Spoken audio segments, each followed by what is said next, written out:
Assalamualaikum warahmatullahi wabarakatuh.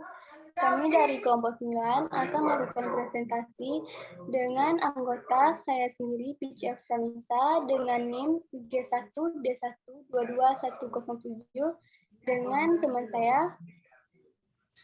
Baiklah, saya Catherine Salsabilah dengan NIM G1D1222123.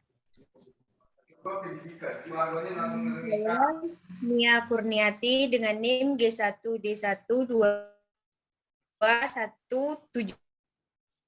Dan saya Ria Rizky dengan NIM G1D12218. Dasarnya pada Baiklah, kali ini kami akan membahas tentang urgensi dan tantangan ketahanan nasional dan bela negara bagi Indonesia dalam membangun komitmen kolektif kebangsaan. Nah, di sini saya akan menjelaskan ketahanan bangsa. Ketahanan bangsa merupakan kemampuan suatu bangsa. Kemampuan apa sih? Kemampuan untuk mempertahankan persatuan dan kesatuannya, memperkuat daya dukung kehidupannya, menghadapi segala bentuk ancaman yang dihadapi suatu negara, sehingga mampu melangsungkan kehidupannya dalam mencapai kesejahteraan bangsa tersebut. Di sini yang pertama, ada konsep dan urgensi ketahanan nasional dan bela negara. Ketahanan nasional ini secara etimologi itu adalah cabang ilmu linguistik yang mempelajari asal-usul atau perubahan pembentukan kata.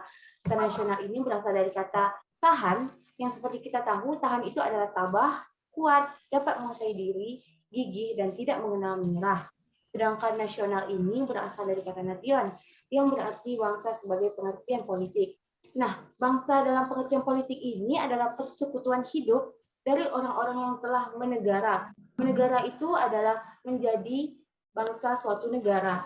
Ketahanan nasional ini secara etimologi dapat diartikan sebagai mampu, kuat, dan tangguh dari sebuah bangsa dalam pengertian politik tersebut. Nah, jika tadi secara etimologi, sekarang ketahanan nasional secara terminologi. Terminologi itu adalah ilmu untuk menjelaskan pengertian dari beberapa istilah. Menurut ahli ketahanan nasional, Indonesia, ketahanan nasional memiliki lebih dari satu wajah, atau disebut juga dengan berwajah ganda, yaitu ketahanan nasional sebagai konsepsi, ketahanan nasional sebagai kondisi, dan ketahanan nasional sebagai strategi. Menurut himpunan Lemhanas tahun 1980. Nah, di sini saya akan menjelaskan ketahanan nasional sebagai konsepsi. Ketahanan nasional sebagai konsepsi atau doktrin merupakan khas bangsa Indonesia yang digunakan untuk menanggulangi segala bentuk dan macam ancaman yang ada. Dikatakan lebih lanjut oleh Suryo Mataraman bahwa apabila bangsa Indonesia ini tidak hanya menganggap ketahanan nasional sebagai konsepsi, tapi sudah merupakan suatu kebenaran yang dapat dipergunakan sebagai pedoman dalam menentukan kebijakan, maka ketahanan nasional ini dianggap sebagai doktrin. Kemudian ada ketahanan nasional sebagai kondisi yang dirumuskan sebagai kondisi yang dinamis, sebab kondisi itu memang senantiasa berubah, dalam arti dapat meningkat ataupun menurun. Jadi kondisi itu tidak bersifat statis. Yang ketiga, ada ketahanan nasional sebagai strategi. Di sini cara atau pendekatan ketahanan nasional itu dipandang sebagai cara yang menggunakan ajaran Astagatra, yang berarti mengikut sertakan segala aspek alamiah dan sosial digunakan untuk memperhitungkan dalam menanggulangi ancaman yang ada. Nah, kemudian di sini pengertian ketahanan nasional itu diperkuat kembali oleh Basri pada tahun 2002 bahwa ketahanan nasional itu memiliki wajah sebagai berikut. Yang pertama, sebagai kondisi, yang kedua sebagai doktrin, dan yang ketiga sebagai metode. Ketahanan nasional sebagai kondisi ini adalah suatu dengan rumusan ketahanan nasional pada umumnya. Ketahanan nasional sebagai doktrin berisi peraturan penyelenggaraan keamanan dan kesejahteraan dalam kehidupan nasional. Sedangkan ketahanan nasional sebagai metode adalah pendekatan pemecahan masalah yang bersifat integritas komprehensif menggunakan ajaran Astagatra. Baiklah, berikutnya akan dijelaskan oleh teman saya, Catherine. Ada Catherine, silahkan.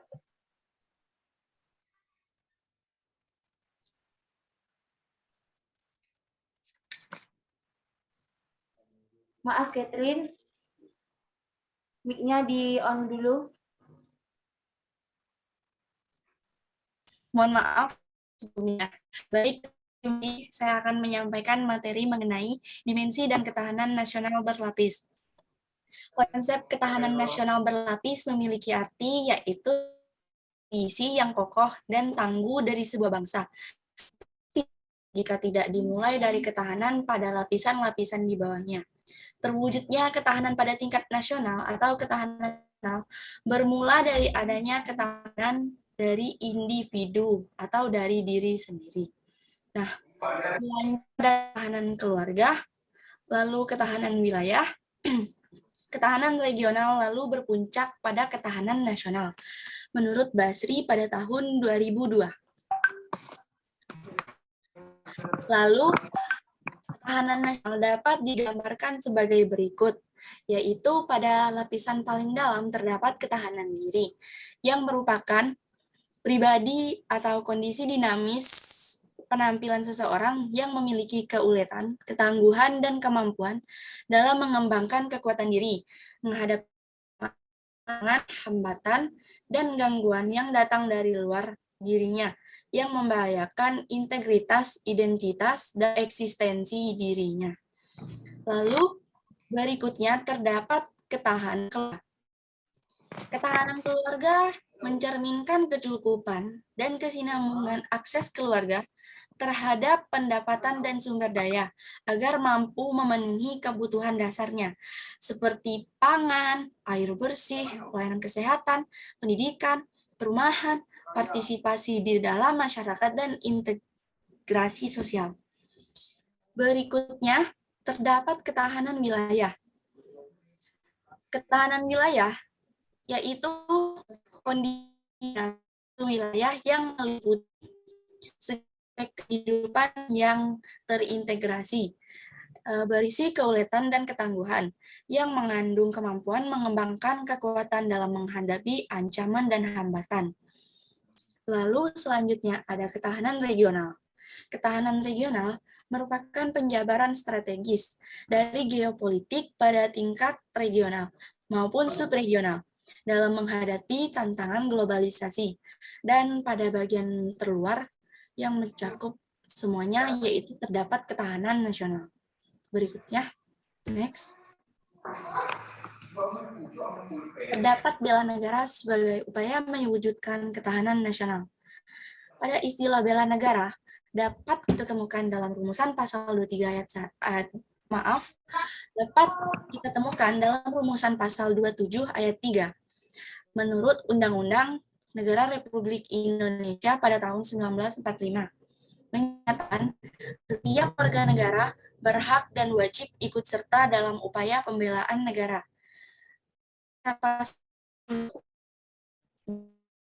Bahwa usahaan negara kan hak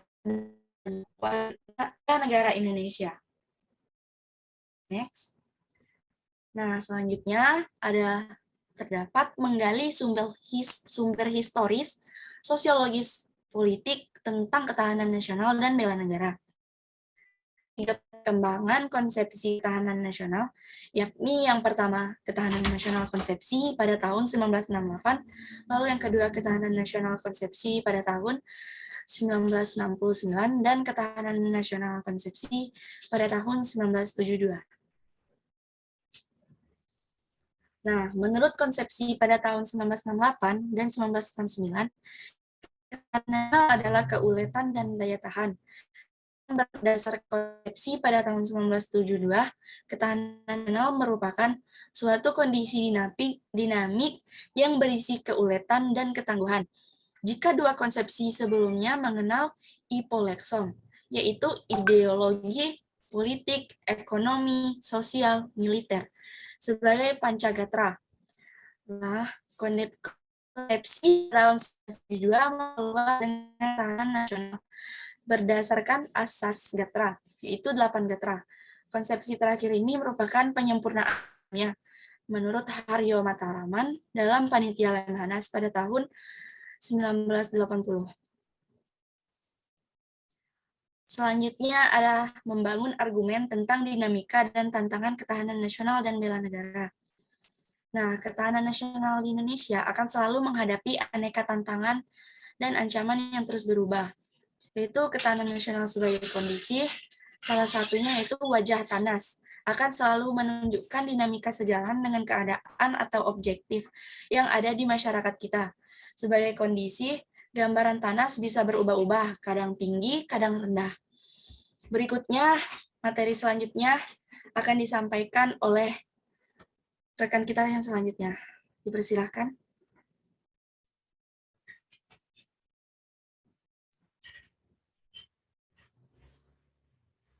Maaf, rekan Mia, bisa di-unmute? Sorry. Baiklah, di sini saya akan menjelaskan tentang materi esensi dan urgensi ketahanan nasional dan bela negara. Terdapat 3 cara pandang dalam melihat ketahanan nasional. Ketiganya menghasilkan 3 wajah ketahanan nasional, yakni yang pertama, ketahanan nasional sebagai konsepsi, kedua, ketahanan nasional sebagai kondisi, 3, ketahanan nasional sebagai konsepsi atau doktrin.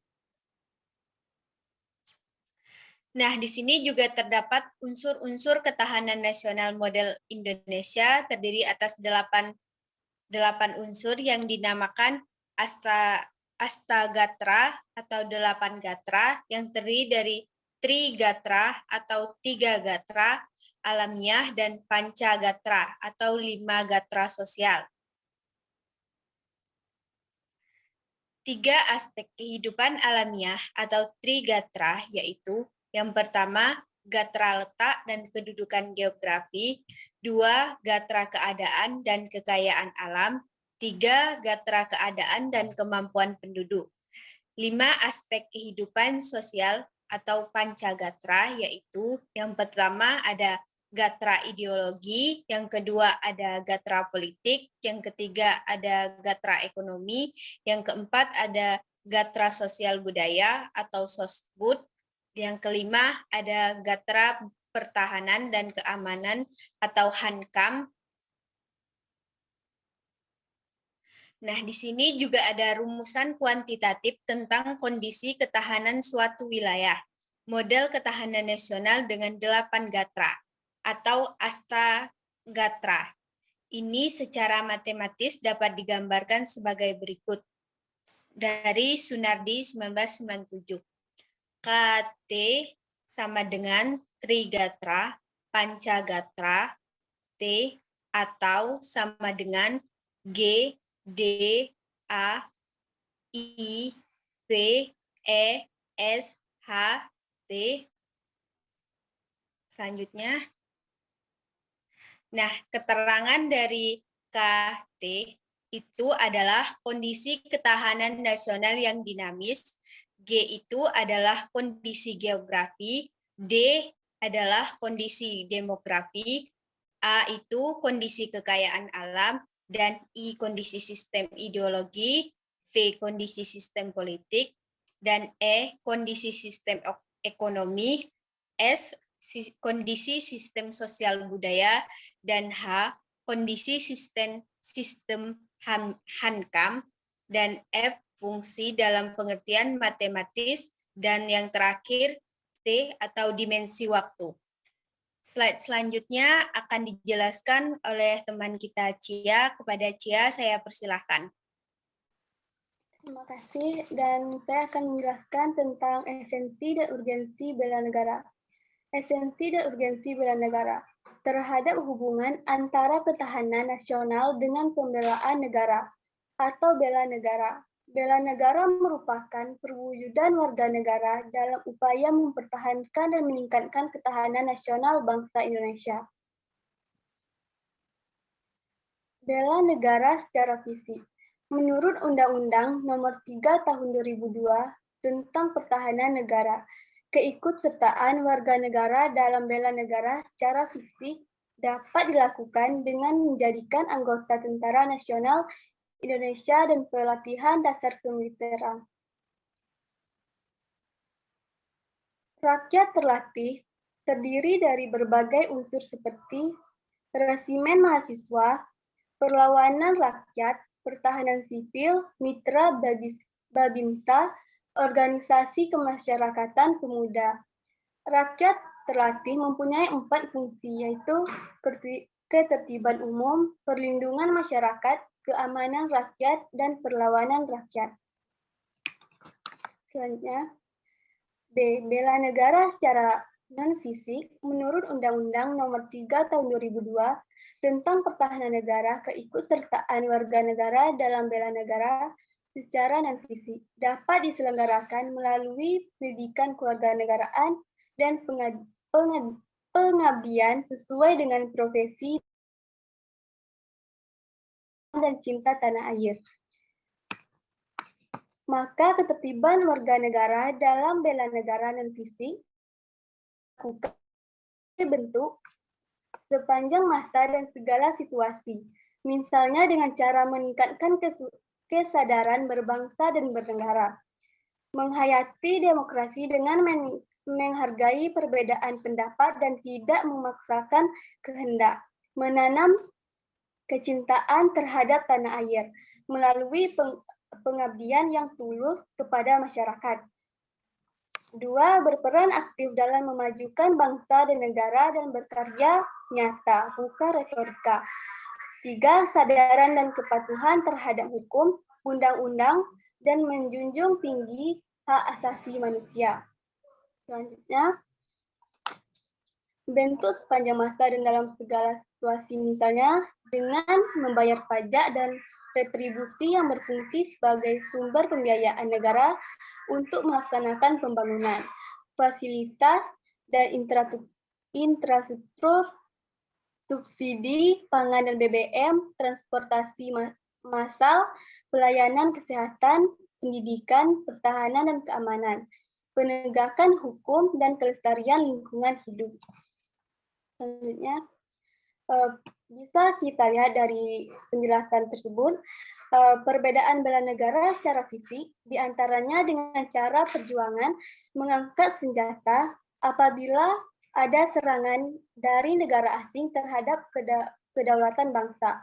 Sementara perbedaan negara secara non-fisik antara lain diartikan sebagai semua usaha untuk menjaga bangsa serta kedaulatan negara melalui proses peningkatan nasional. Kesimpulannya, bagaimanapun kita harus menjadi warga negara yang baik dan mampu mendukung bangsa dan negara baik dalam arti demokratis, yaitu warga negara yang cerdas, berkeadaban, dan bertanggung jawab bagi kelangsungan negara Indonesia. Upaya bela negara selain sebagai kewajiban juga merupakan kehormatan bagi setiap warga negara yang dilakukan seakan-akan dengan penuh kesadaran, tanggung jawab, dan rela berkorban dalam pengabdian kepada negara dan bangsa. Terima kasih, dan itulah hasil